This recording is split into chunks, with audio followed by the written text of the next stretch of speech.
We're here with Jason Stoddard at Schiit Audio here in the lab. And what the Forkbeard is this? Oh boy. Actually, yeah, let me apologize for this. This is a really early video. This is just with stuff we happen to have in Corpus. All the big stuff's up in San Antonio. We'll get you more professionally produced and wonderful videos in the future. This is just a real quick introduction to Forkbeard, which is our new unified control system, which has some really advanced features. And I know some of you guys are going to go, well, you know, I don't want to have anything to do with apps. I don't want to have anything to do with Bluetooth. That's great. You don't have to have it.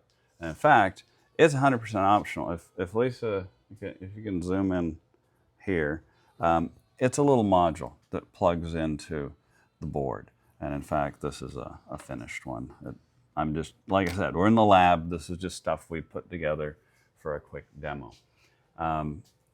So if you don't want it, don't use it. But I think after you see it, and especially after, you know, it's been out a few months, you're going to want it. So anyhow, we're going to go all the way through from like actually creating a stack, using it, etc.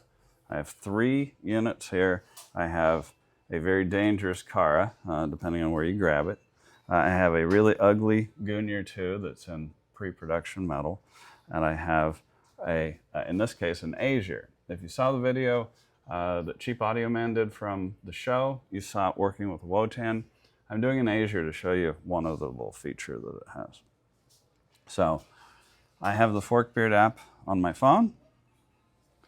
And if I can actually hit it, I already have a system in here, which is our living room thing. Oh, it's a Kraken. Oh boy, very exciting. But we can add another stack. So what do we call it? Maybe lab. Makes sense, right? So I got a lab stack. Edit it. Go ahead and start adding stuff to the stack. Oh look, there's Azure, there's Gungnir 2, and there's Cara. We're going to add the Azure. This already has a passcode in it. We actually ask you for a passcode when you first put it in case you're living like near someone who might have this, so they can't control your stuff. So our very imaginative passcode here, 1111. This is just lab stuff, guys, so the shows aren't like this. We're adding a Gungnir 2. Again, same passcode. And we're adding the Cara. Same passcode. Like I said, no imagination. That's okay. I don't like this stack because they're kind of in the wrong, locations. So I did it Gungnir, Cara, Azure, which is how I'd have them in a rack. Anyway, that's a stack. Now we can go and control it. Since everything's on and already there, you're actually seeing the whole thing, Gungnir, Cara, and Azure all running. And a couple things to point out.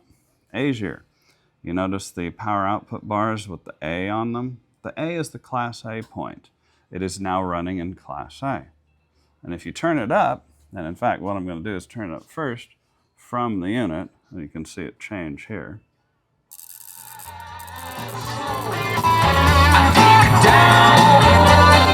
We can torture these poor speakers and it still stays in Class A.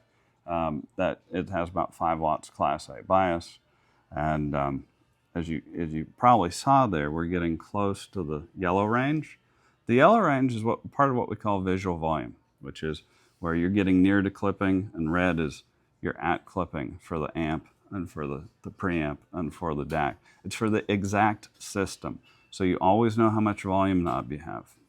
If you change gains, the range changes. So it's dynamic. It adapts to what you're doing. It knows what gain you have set, and it knows what your system is actually working like. So I put it back to high gain. It takes Cara a minute to switch over. So that allows us to either control volume here and see where we're going, and stay well away from the yellow range. Also, it changes by input. Sorry, we don't have direct input yet, but soon we will. If you go to actually single-ended input, it has lower, it's 2 volts in rather than 4 volts. So the range changes again. And if you go back to a balanced input, then the range changes. Again, you always know where you are in the system. This is just the first of what we're calling the inner product features. We're gonna have a lot of inner product stuff coming. But as you can see with Goonier, it actually displays the sample rate. It allows you to go ahead and invert the output or choose NOS mode. It's just some very basic stuff. You know, you can mute right now. It'll tell you if headphones are plugged in. That's basically the overview. And Azure, you can put it in standby or take it out of standby. Now, I put it in standby. People who have Azures know it's going to be a minute before it comes out when I turn it back on because it takes a while to restabilize itself.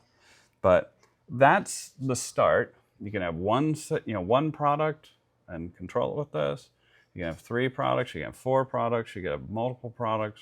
Right now, I have 2 stacks in here. We're probably going to end up with several, throughout the house. One for each of our offices, and then one for the main room, and heck, probably one in the garage eventually. People buy a lot of our stuff. I tend to use a lot of our stuff. But this is, just kind of an easy, early overview of what Forkbeard is and how easy it is to use. And we'll have a lot more professionally produced stuff with actually things in real chassis very soon. Anyway, that's what we got.